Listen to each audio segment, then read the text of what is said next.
Hello everyone, today I'll introduce you to open source software and licensing. And these are the list of contents that we're gonna tackle for our next slide. First is the basic of software development. Let's start with the basics. Software project begins as source code, which is a set of human readable instructions, but computers don't understand source code directly. To make it executable, we use a compiler, which converts the code into machine-readable instruction. Historically, most software was distributed under closed-source licenses.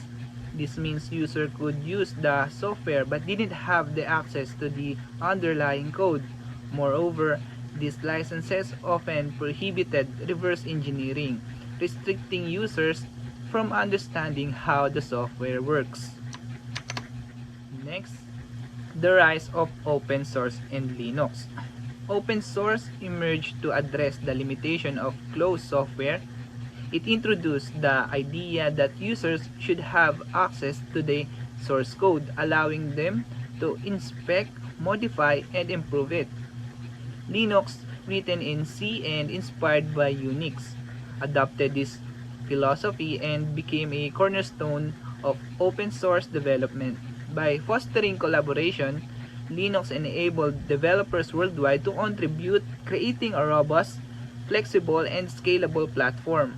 This community-driven approach quickly gained momentum thanks to the growing accessibility of the internet. Next is understanding open source licensing. Licensing plays a critical role in software development. Closed source licenses like Microsoft Windows, EULA, tightly control how software can be used and shared. On the other hand, open source licenses like the GNU or General Public License used by Linux promote collaboration. The GPL ensures that anyone who accesses the code can use, modify, and redistribute it. Importantly, any changes made must also be shared under the same license, which keep the spirit of open source alive. Next slide is the Free Software Foundation.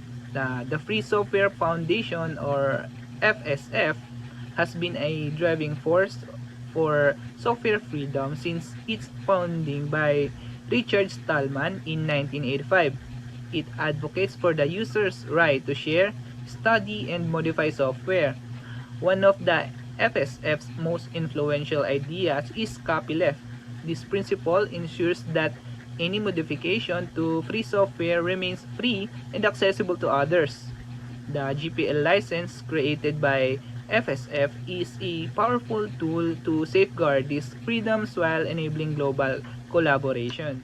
Next slide is the Open Source Initiative. In 1998, the Open Source Initiative was founded to promote open source development with less restrictive licensing compared to FSF.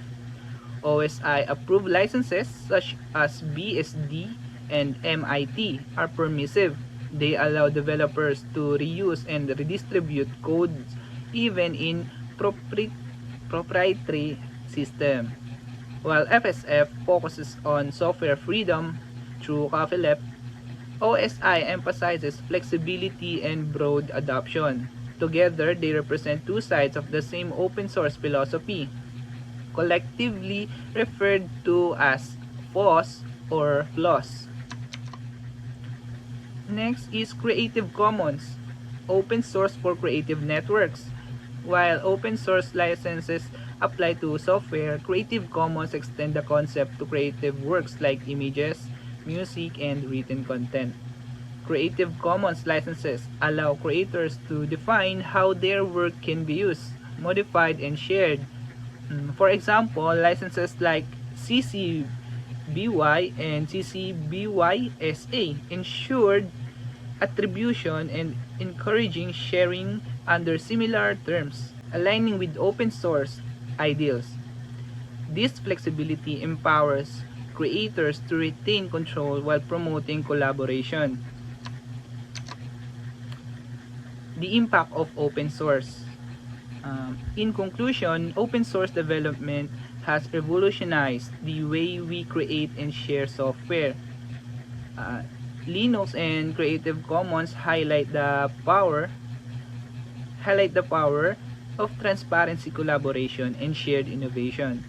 Open source enables communities to work together to solve complex problems, often outperforming proprietary alternatives. The question we should ask ourselves is, how can we extend this collaborative approach to other areas of technology and creativity? To sum up, the development and licensing software balance functionality, security, and intellectual property. Understanding this basic helps us appreciate how software is created, shared, and protected. And we have our last slide, the Q&A. What is the primary goal of the Free Software Foundation? A. To generate profit from software licensing fees. B. To promote software freedom, including the right to share, study, and modify software. C. To restrict access to source code for security purposes. Or D. To create proprietary alternatives to open source software. Comment down your answer, guys. Thank you for listening.